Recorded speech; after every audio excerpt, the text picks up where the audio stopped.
형들, 요즘 뉴스케일 파워, 오클로 같은 원자력 테마주 보면 솔직히 심장 뛰지 않아? 이거 대박이다. AI 시대 전력 부족이면 원자력 아니야? 이거 다음 엔비디아 아니야? 근데 오늘 영상의 결론부터 딱 말할게. SMR, 원자력 테마에서 개별주 사는 건 로또에 가까워. 기회는 분명히 있어요. 하지만 개인 자산이 이 변동성에 그대로 노출되면 계좌가 먼저 탈진해. AI 시대로 들어오면서 전력 수요는 말 그대로 폭발하고 있고 미국과 중국은 이미 원자력 패권 전쟁에 들어갔어. 데이터 센터, AI 학습, 클라우드. 이건 태양광 풍력만으로 감당이 안 되는 거 알지? 기저 전원이면서 24시간 안정적인 전력, 결국 답은 원자력일 수밖에 없어. 이 큰 흐름 자체는 거스를 수 없어요. 이건 팩트지. 문제는 여기서부터야. 우리가 주목하는 SMR 기업들, 뉴스케일이나 오클로는 아직 돈을 버는 회사가 아니야. 상업화 전 단계지. 수조원을 연구개발과 규제 통과에 태우는 중이야. 한마디로 돈 태우는 산업이라는 거야. 그럼 질문 하나. 상업화 전까지 현금이 부족해지면 이 회사들은 뭘 할까? 답은 간단해. 증자와 더불어 주식 추가 발행을 하게 돼. 자연스럽게 주주 가치는 희석될 수밖에 없어. 이건 의지가 아니라 구조의 문제라는 거야. 개별주는 딱 하나의 프로젝트에 운명이 걸린다는 거 알지? 뉴스케일의 유타 프로젝트 취소 기억할 거야. 그때 주가 하루아침에 박살 나버린 거. 앞으로도 크게 달라질 건 없어. 루마니아 프로젝트 지연부터 파이낸싱 일정이 밀리고 정부 정책이 조금씩 바뀌는 등 뉴스 하나로 하루에 2030% 흔들리는 구조거든. 이걸 투자라고 할 수 있는 걸까? 솔직히 말해 일확천금을 노리는 바카라를 타는 거잖아. 원자력은 규제가 중요해. NRC 승인 하나 받는데 몇 년씩 걸리는 산업이니까 말이야. 게다가 너무도 많은 경쟁자들이 시장에 있어. 엑스에너지는 아마존과 계약했고 테라파워는 빌 게이츠의 지원을 받고 있지. 또 각국 정부 프로젝트 난립하는 혼돈스러운 상황이야. 이런 시장에서 누가 최종 승자인지 맞추는 건 미래에서 오지 않은 이상 신의 영역일 수밖에 없어. 지금 특정 기업 하나를 고르는 건 투자가 아니라 베팅이란 거지. 그래서 리스크를 낮추면서 우리가 해야 할 선택은 바로 개별 기업의 생존에 베팅하는 게 아닌 원자력 산업 전체의 성장에 베팅하는 게 유리해. 이게 바로 ETF를 타야 하는 이유지. ETF는 한 회사 망해도 끝이 아니고 한 프로젝트 실패해도 구조가 유지되거든. 리스크를 개인이 아니라 산업이 나눠 갖는 구조기 때문이야. 우라늄부터 SMR 연료 서비스 제조까지 한 번에 묶어버리면 어떻게 될까? 예를 들어 뉴스케일이 자금난으로 흔들려도 우라늄 채굴 기업과 원전 기자재 기업 그리고 연료 공급망 이쪽이 잘 나가면 ETF는 주가가 방어가 돼. 특히 연료 공급망이나 지정학 리스크가 터질수록 원자재와 채굴 쪽은 오히려 수혜를 보기도 하거든. 개별주에선 치명적인 리스크가 ETF에선 완충장치가 된다는 거지. 하나 더 중요한 포인트.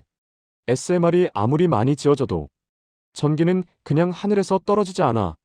송전망부터 배전망 그리고 스마트 그리드 등 AI 시대 패권은 발전만이 아니라 전력 인프라도 같이 따라줘야 해. SMR 붐이 오면 건설, 엔지니어링, 송배전과 같은 기반 사항들은 무조건 같이 갈 수밖에 없어. 그렇다면 어떻게 투자하면 좋을까? SMR 산업은 성장성이 분명해 보이지만 불확실성이 압도적인 상황이야. 그래서 우리는 다음 엔비디아를 맞추는 게임을 하는 게 아닌 AI 시대 전력 수요 폭증과 에너지 패권 경쟁에 발맞춰 이 흐름 자체에 베팅하는 게 좋다는 거지. SMR이라는 기술을 응원하되 내 자산은 인프라와 밸류체인 전체에 분산시켜 상승 흐름은 그대로 먹고 하방은 방어해야 된다는 거야. 그렇다면 원전 관련 ETF 주에는 뭐가 있을지 같이 알아볼까? SMR과 우라늄 혼합 테마 ETF부터 알아보자. 첫 번째는 URNM이야. 우라늄 가격에 올인한 ETF라고 할 수 있어. 아주 명확한 성격을 띠고 있는 URNM은 포트폴리오의 90% 이상이 우라늄 채굴 기업으로 구성되어 있고 대표적으로 케미코, KHATOMPROM 같은 대형 채굴사 비중이 커. 자연스럽게 우라늄 가격이 오르면 가장 먼저, 가장 크게 반응해.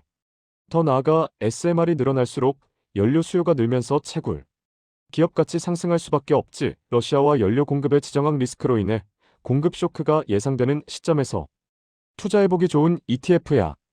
두 번째는 URA야. URA는 우라늄과 SMR 인프라의 균형을 맞춘 ETF라고 보면 돼.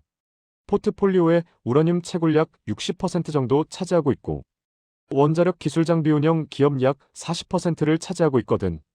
결국 우라늄 가격 상승과 더불어 SMR 인프라 성장 동시 추적 가능한 메리트가 있는 ETF지.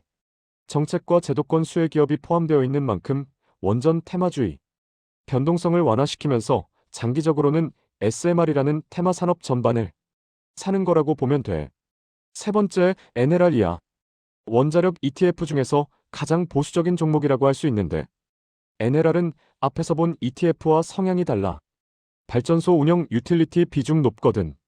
특히나 배당 나오는 기업 다수 포함되어 있어서 경기 방어주 성격을 띠고 있고 에너지 안보 국가 전략에 최적화된 ETF라고 할 수 있어. 그렇기 때문에 시장이 흔들릴 때 하방을 막아주는 역할을 기대할 수도 있지만, 그만큼 시장이 급격히 성장할 때 수익률이 떨어질 수 있다는 것도 단점이지만, 안정적인 투자를 바라보고 있다면 나쁘지 않은 선택이 될 수 있어.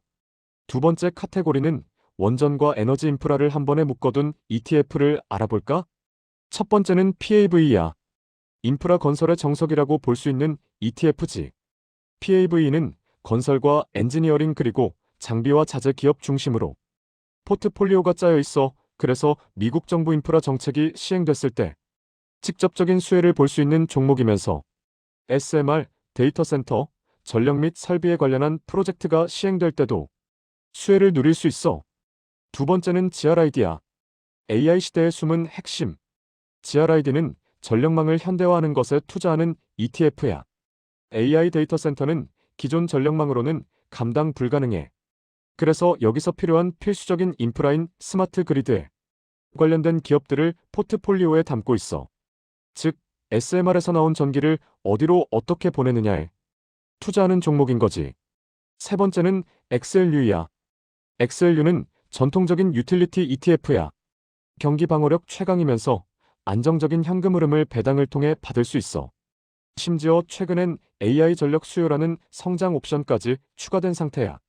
하나 문제는 고금리 기조가 이어질 경우 이자 부담으로 인한 리스크가 있다는 건 알고 있어야 해. 최종적으로 정리해볼까? URNM은 가장 공격적이지만 그만큼 큰 수익률을 노릴 수 있고, URA는 균형 잡힌 투자를 하고 싶을 때 선택하면 돼.